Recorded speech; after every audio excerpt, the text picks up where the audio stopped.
Hi there, guys. Second video for the day.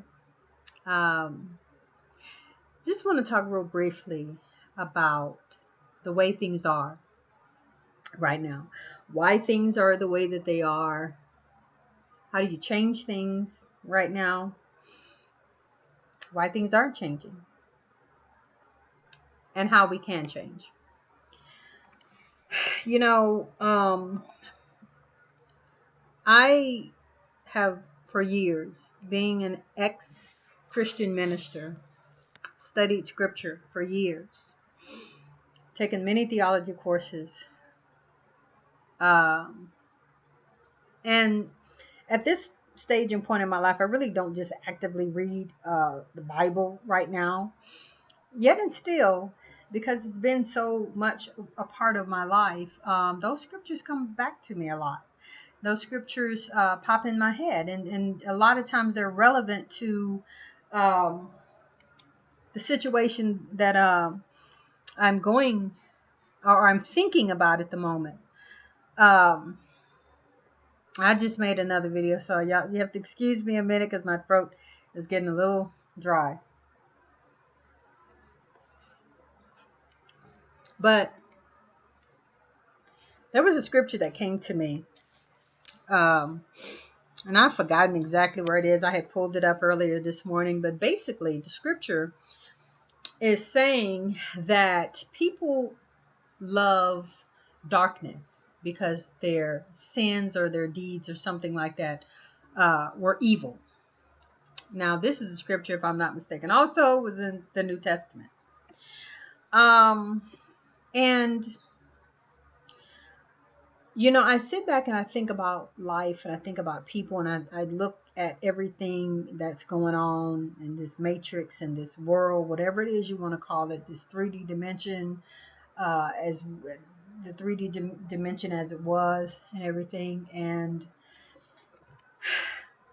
it makes you wonder a lot about why things are the way they are and how things continue the way they are. Well, the answer to that is very simple. And the answer is that things are the way that they are, and the world is as evil and wicked, confused, jacked up, whatever, as it is because people allow it.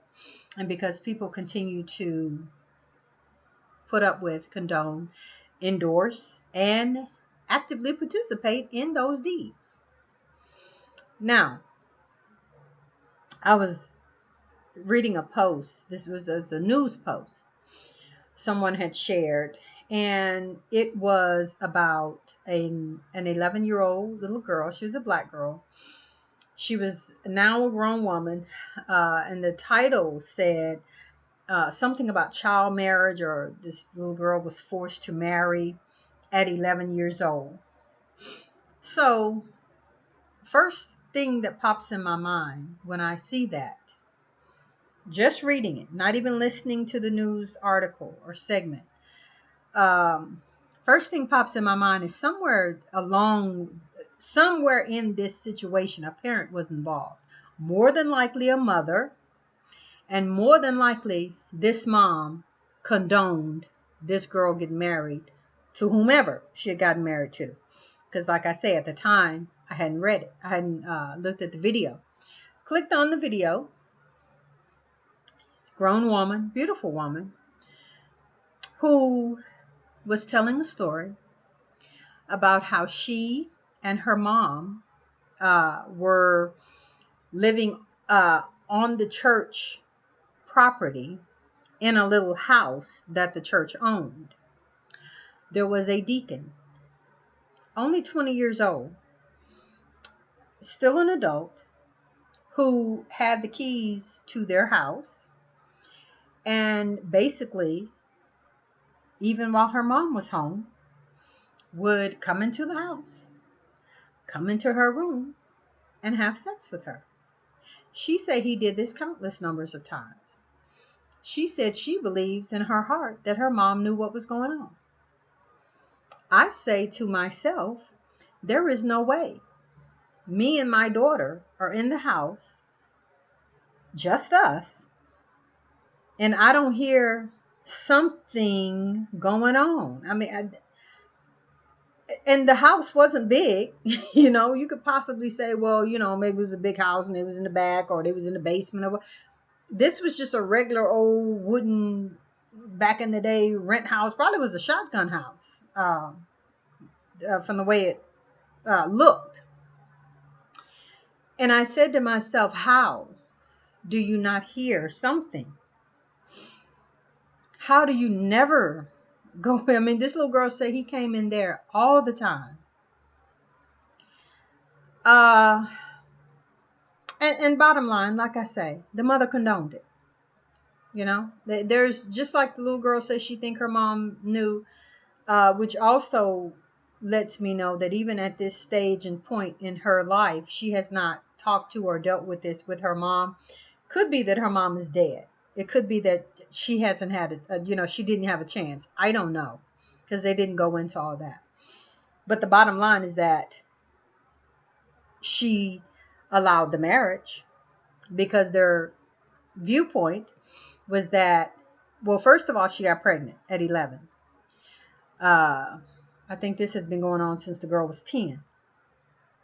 This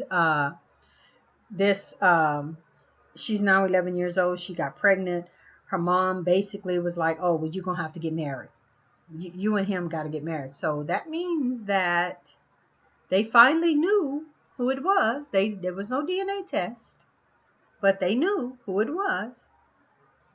So they make her get married to this man, 20 years old. What the article, what the segment of the news that covered this story was about child marriage laws and how they are still on the books in some states here in the United States. So they say that Florida, which is where the story took place, still has this on the books that you can still marry children. So, like I say, bottom line is, you have to wonder, why does pedophilia, why does rape, why does these things still happen to children? And it's because grown-ups allow it and condone it. I'm not generalizing. I'm not saying every mother does this or would do this or what. I mean, you got some moms that's going to kill for their children. But you also have a lot of moms who these things have happened to their children, boys and girls, who they turn their head. They let their boyfriends, husbands, uncles, whoever come in, rape, molest children for years. And I can probably bet that if that little girl had not gotten pregnant, he would have kept on just doing what he, was doing. But because they were Christians, they figure that the right thing in the Lord's eyes, well, just go ahead and marry her. In some kind of way, that's going to erase the fact that you've been raping this child. So the girl turns 18. She got 5 children right now by this time. First thing she does is she divorces this man, which I'm elated that she did that. But it should have told everybody who participated in this marriage, because she said her mom helped her make the dress. She had the wedding in the church on the property with all of these members. So this means all these people knew about this. And somebody came behind the statement that I made on the post and said, everybody failed the child. Yeah, you're right, and I agree. But this was the mom who had the right to protect her child. This man came into her home and was doing this to her child on numerous occasions. Yeah, they were all wrong. Yeah, everybody knew. Yeah, everybody is accountable. But this mother is the one, in my opinion, who takes the bulk of the blame. And once again, we have so many Black women in the Black community who condone and who put up with pedophilia. They put up with homosexuality. They put up with child molestation. That happens right to their own children. A lot of times in the church. And I have no idea how this is okay. I have no idea how this is not counted as sin. I have no idea why this piece of garbage man was not taken out and stoned and hung in a tree. How do you get to marry the one you've been. I mean, that's beneficial for him. Nothing but torture for this little girl. This is a grown woman, but she said at that time, she said her life was a living hell for what, 11, 12, 13, 14, 15, 16, 17, 7 years. 7 years. So her life was a living hell. And then there she is with 5 children. At 18, I'm sure she loved her children. I'm sure, you know what I'm saying? I mean, I'm not blaming the children or saying that, whatever about the children. It's not about that. It's about the fact that this little girl was even put in this type of a situation. I wouldn't blame her for hating everybody. I wouldn't blame her for wanting to go and burn that whole church down. Not condoning violence. I'm just saying, But bottom line is, so many times we contribute to the evil and the wickedness that continues to go on in the world. Evil and wickedness and all of these horrible things that happen to people and people get victimized, this stuff wouldn't happen if people wouldn't allow it. Period. Once again, you look at Eddie Long. Look at what Eddie Long did to all these little boys for all these years in the church, and people still came to his church. His church grew even after all of this stuff came out. And he was still being protected. Oh, well, you don't know the story. Oh, well, you can't judge his heart. Oh, well, they were lying. Oh, well, these little boys were such and such. They were gay already.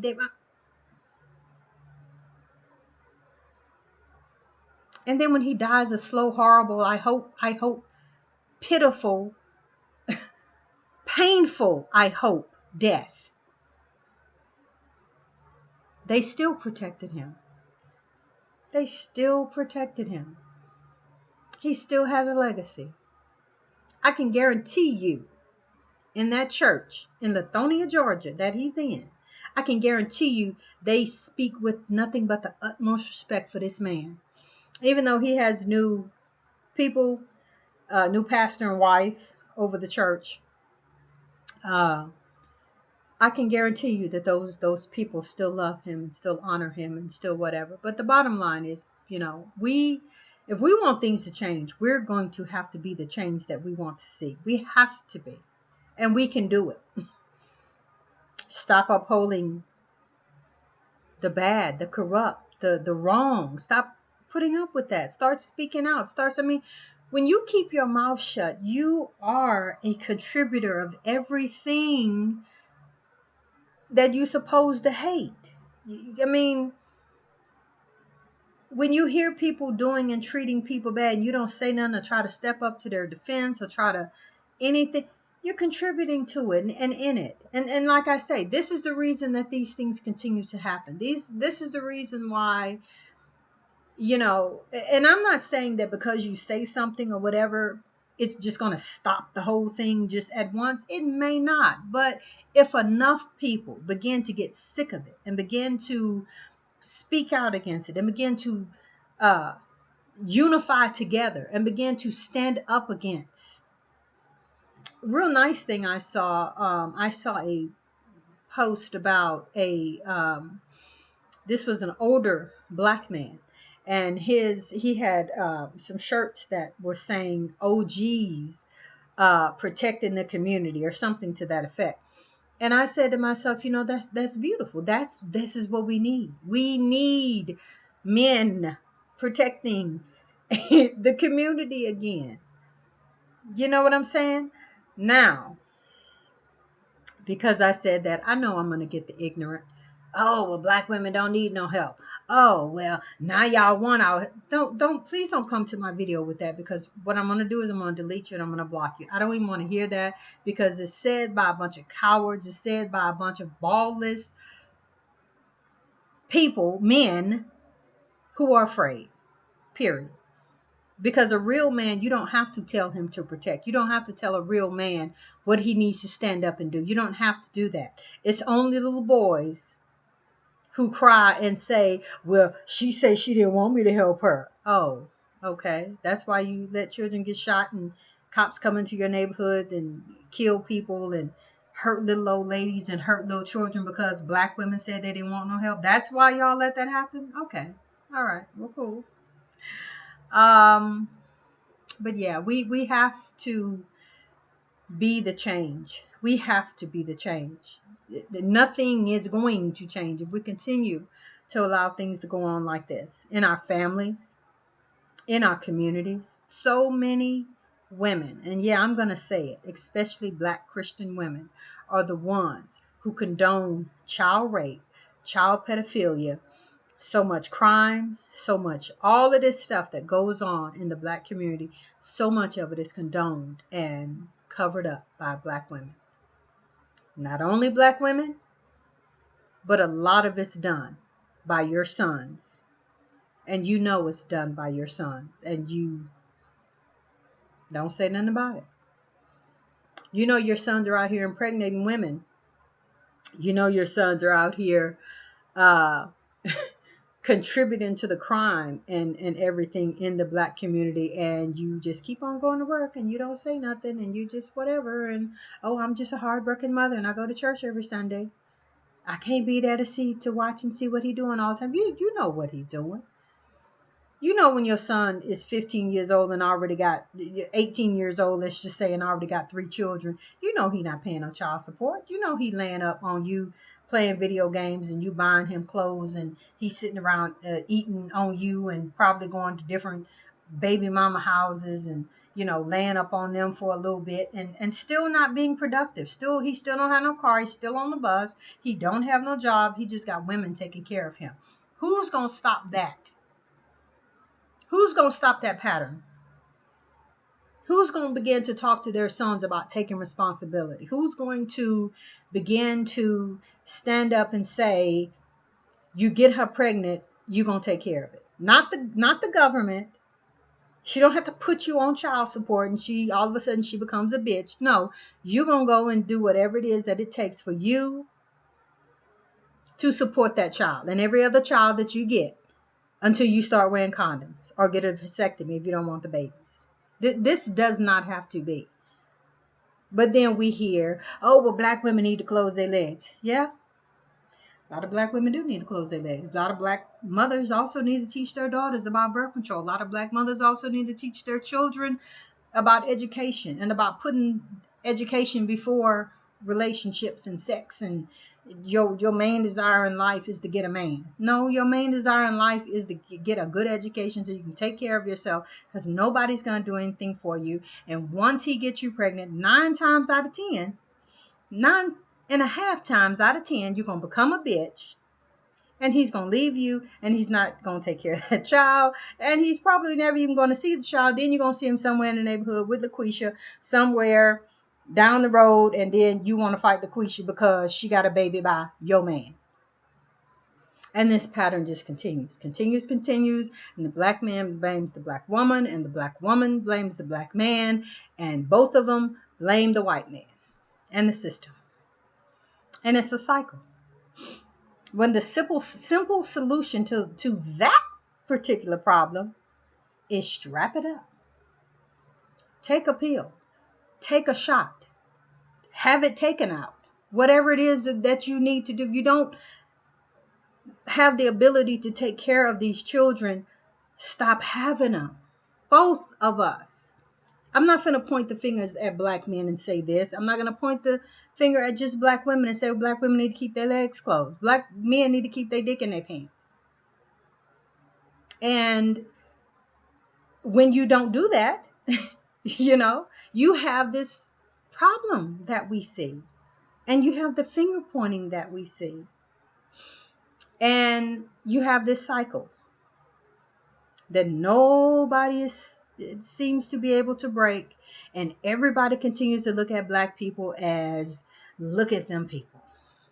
Look at them, good for nothing, low down people who are just no good for society, and they're criminals and they're whatever else. And we keep saying, well, if it wasn't for slavery, and that's true in some aspects, if it wasn't for slavery, but we're not enslaved in that way anymore. We have a lot of opportunities. where we can do things and make changes. We don't have to continue to be victims. We don't have to be. We can change our reality. We can change our destiny. We can't save everybody. Everybody don't want to be saved. But you can start with yourself and with your household and with your children and your family and those little ones that you have an influence over, and start teaching them better, showing them better. It doesn't have to be this way. I mean, aren't we tired of being the victim? Aren't we tired of being the victim? So yeah, this stuff goes on because we allow it and because we continue to perpetuate it. And we got to stop. Guys, have a great day. Thank you for watching. To the next video. We'll see you next time.